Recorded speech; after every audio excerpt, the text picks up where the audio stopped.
Hello everyone, and welcome to this video. If you haven't already, subscribe to improve your chess now, and don't forget to leave this video a like. When we will reach 100 subscribers, there will be a really cool giveaway, so stay tuned for that one. Alright guys, in this video I'm going to be talking about a game played between Kiril Alekseenko with the white pieces against Maxime Vaschier-Lagrave with the black pieces in the candidates tournament. Kiril Alekseenko opened with e4, as he does every single game. Maxime Vaschier-Lagrave went for the Sicilian.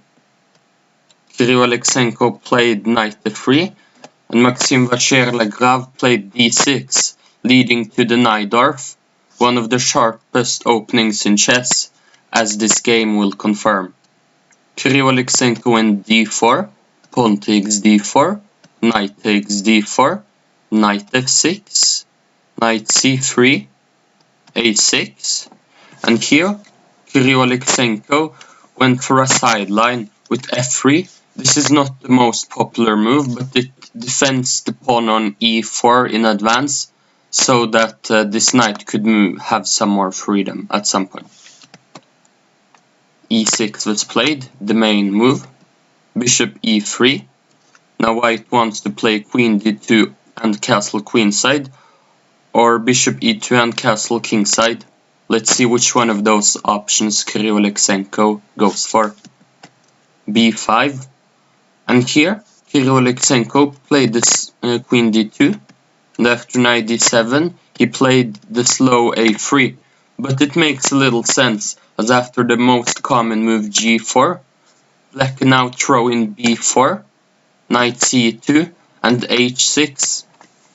If white now tries to capture on b4, what would you play as black? If you want to, you can stop the video and try to find out. Alright, you would play d5 and then take on e4. And then you trade one of white's central pawns for a pawn on the side. So black would be much better. a3, preventing b4. h5, an aggressive way to stop the g4 move.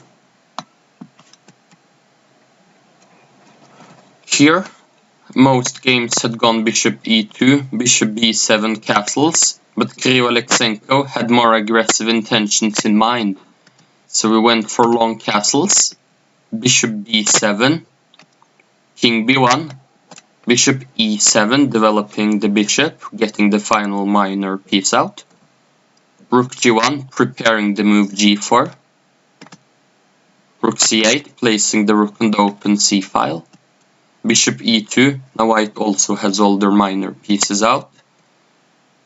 And here knight b6, a typical idea in Sicilian defense, to go for knight c4. This is an outpost. This outpost square for the knight is very powerful, as if white was to ever play b3, it would be very weakening. Queen e1. This way knight c4 is no longer a fork on the bishop and queen, and does not win the bishop pair, as after knight c4, white can calmly reply with bishop f2. Knight fd7 was played in the game, and now Kiril Alekseenko goes for the aggressive g4, pawn takes g4, rook takes g4, and Maxime Vaschier-Lagrave defends the pawn on g7 with g6.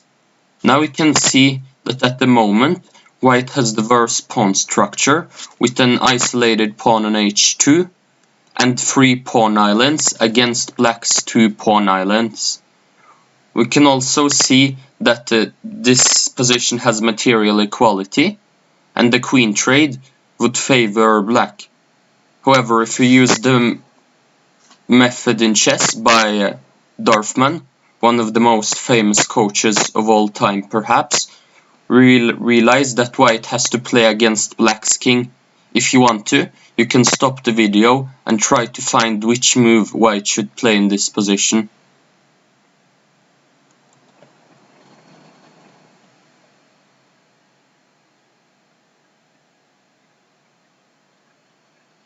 Alright, white has two options here.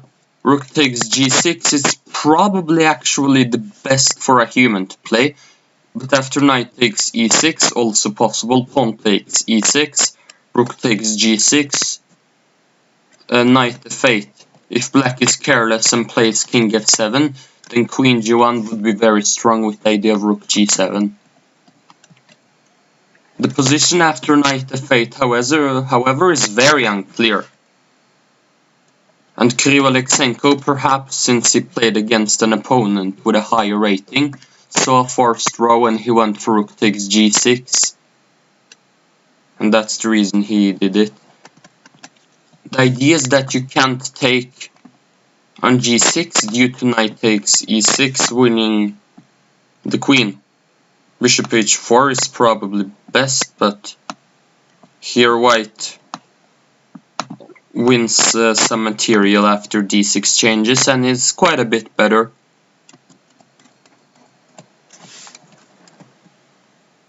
But black has a very tricky resource. Rook takes c3, with the idea that after queen takes c3,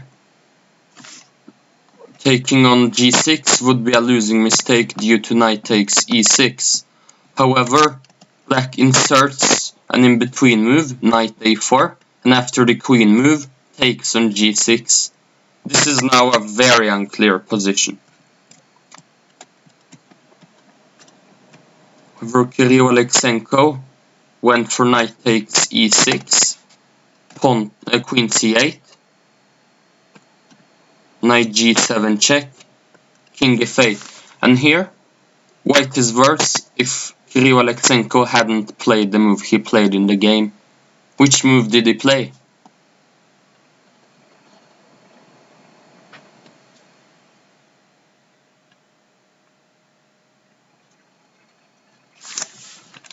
He played rook h6, getting a tempo in some way. If white just retreats passively, then black can just take on e3. And is up two entire pieces. But the resource rook h6 is very smart. Taking on e3 is obviously not possible due to rook takes h8 followed by rook takes c8. So black has to take back on h6. Bishop takes h6. Now rook takes e3 is not an option anymore, of course. So black takes on c2. And what would you play as white in this position? White is down a piece, but it's obvious that black's king is somewhat exposed.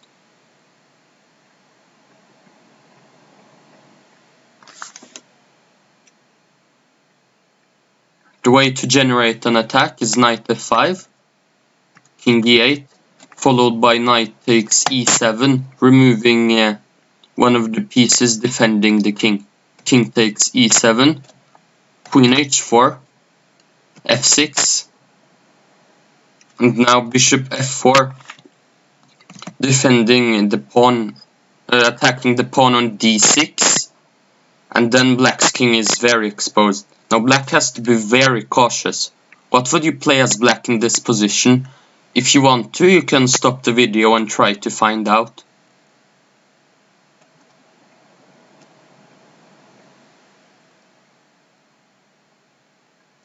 Alright, the brilliant rook takes b2. The greedy rook takes e2 is in fact a loss straight away because black's king simply gets mated. And queen e7 would have been a beautiful finish to the game. However, Maxime Vaschier-Lagrave didn't want to lose, which is completely understandable. Rook takes b2, king takes b2, knight a4. White also has to be careful because white also has a very exposed king. As if white doesn't play king b1, white loses straight away. If king a1, then queen c3 would lead to checkmate, with queen b2 mate next.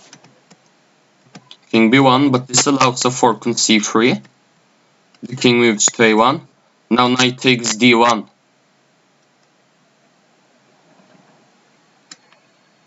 And here if white takes on d1, then queen c3 is possible, followed by taking on a3. And here black is slightly better because he has a pawn more.